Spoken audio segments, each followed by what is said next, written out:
আসসালামু আলাইকুম। আসলাম আমার ছোট্ট করলা গাছের করলাগুলো আপনাদেরকে দেখাইতে। এই যে দেখেন উপরে একটা করলা আসছে, আর এই যে এইখানে মাশাআল্লাহ গাছটা দেখবেন ছোট্ট একটা গাছ, এটা নাই বললেও চলে। আর একটু আছে, এই যে দেখেন, এই যে দেখেন, এটা তো আরও ছোট ছোট আসছে এইদিকে, ওই যে পিছনে ছোট ছোট করলা আসছে, উপরে আছে আরও দুইটা। হ্যাঁ, এই যে এইগুলো আসছে, আর বাকি ছোট্টগুলারে দেখাইতাছি। আর ছোট ছোট দুইটা উস্তা গাছ আছে, এটারও দেখাইতাছি।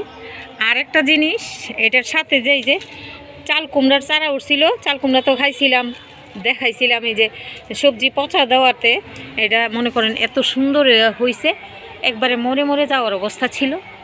এই যে ছোটো ছোটো, এই যে দেখেন, এই যে চাল কুমড়ার ছোটো ছোটো ছোট্ট একটা চাল কুমড়ার আসছে, আসবে মনে হয় ইনশাল্লাহ, সুন্দরই দেখতেছি। আর ফুল আসছে অনেকগুলাই, দুইটা তিনটা আগাই, আর বেশি নাই। ভিতরে গেছে একটা, আর এখানে এই যা আছে তাই। ছোট্ট গাছ, বেশি বড় না। এই হচ্ছে আমার চাল কুমড়ার করলা গাছ। আর ছোট্ট একটা গাছ আছে উস্তা, কয়টা উস্তাও আসছে, এটা দেখাইতেছি। হচ্ছে আমার গাছ, এই যে দেখ, এই যে এই যে ছোট ছোট আরও কয়টা আছে, এই যে দেখেন, এই যে দেখেন।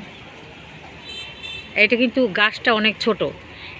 এই আগাটাতে এইটাই আসছে, আবার এই আগাটাতে এইটাই আসছে। গাছটা এতই ছোট আর এতই হালকা। এই যে এই আগাটাতে এইটা আসছে, আর এই যে ছোট্ট একটা আসছে, উপরে আরও একটা আছে ছোট, এই যে দেখেন ঝুলতাছে। তারপরে একটা পাইকে গেছে, অল্প বয়সে যা পাকা বলে। এটাতে একটা বিচি আছে, বিচিটা ফেলাই দিই, গাছ হয়ে যাবে। আর এই যে দেখেন ছোট ছোট কয়েকটা আসছে, মাশাআল্লাহ। গাছটা দেখলে বোঝা যাবে না যে এইটা উস্তা আছে। এ হচ্ছে আমার তিতা করলার গাছের কাহিনী আর গল্প। আমার তিতা করলার গাছের কাহিনী এখনই শেষ করব ইনশাল্লাহ। সবাই ভালো থাকবেন, আল্লাহ হাফেজ।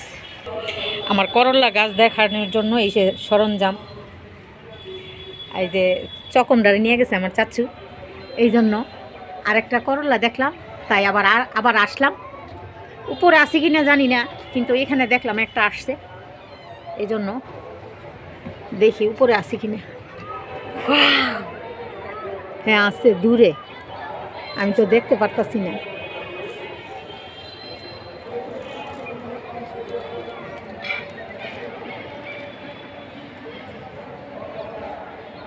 ভিতরে ছোট ছোট আছে, এখন উপরে যাইতে পারতাছি না। দেখলেনই তো আমি কিভাবে উপরে উঠছি। সবাই ভালো থাকবেন, আল্লাহ হাফেজ।